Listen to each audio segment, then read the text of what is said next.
The final topic I'd like to discuss this week is the hole, or the segregated housing unit. The hole, as it's referred to by many inmates, is essentially where you go when you are disciplined in prison.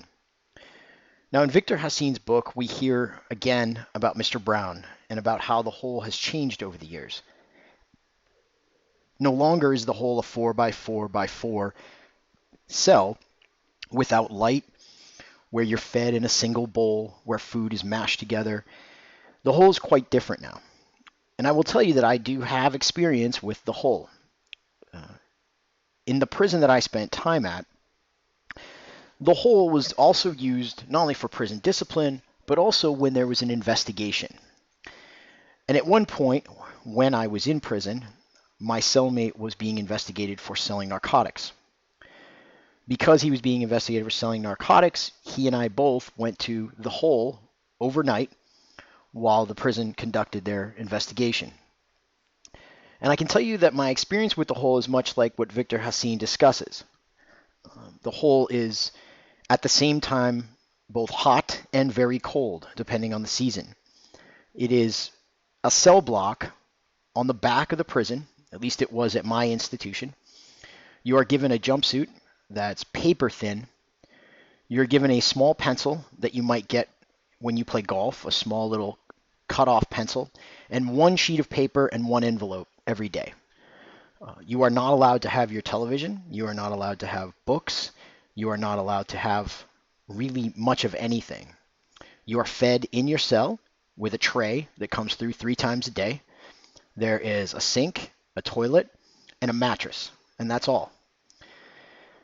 There are no implements with which you might be able to harm yourself in the hole, and the lights are on virtually all the time.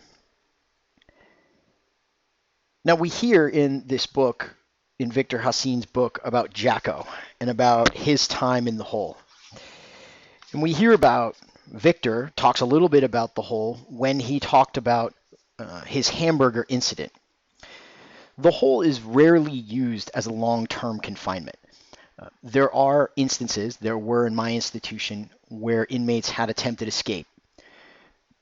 They were doing several periods in the hole, several 30-day periods stacked on top of one another.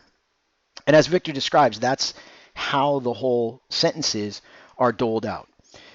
You will be charged with several charges, several infractions of prison rules, and each will carry some term of whole time, we called it, and those will be run consecutively, which means one after the other, such that you could spend over a year or 2 in the hole. Now, for long-term residents of the hole, or the segregated housing unit, as it's sometimes called, you will be able typically to buy some commissary after a while and maybe get a television.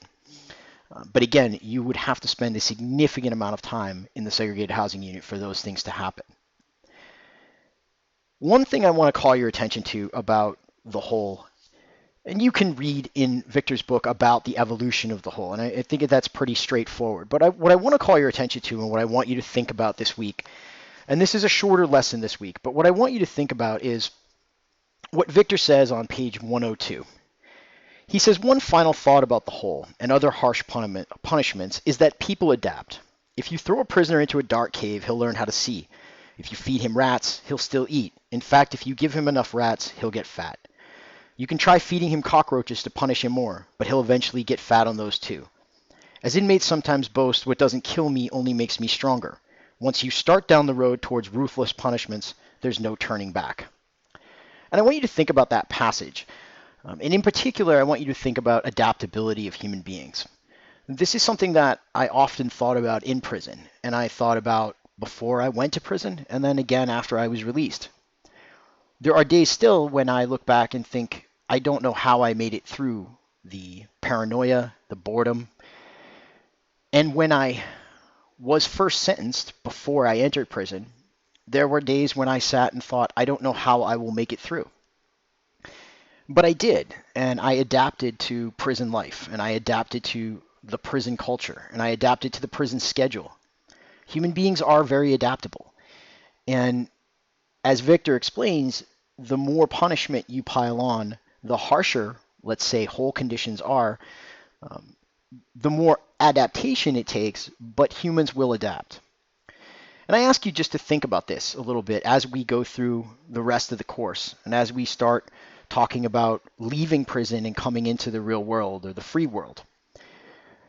About adaptability and about what we expect from human beings in terms of incarceration and their adaptability and in terms of their reentry and adaptability. And if you like, you can address this on the discussion board for this week.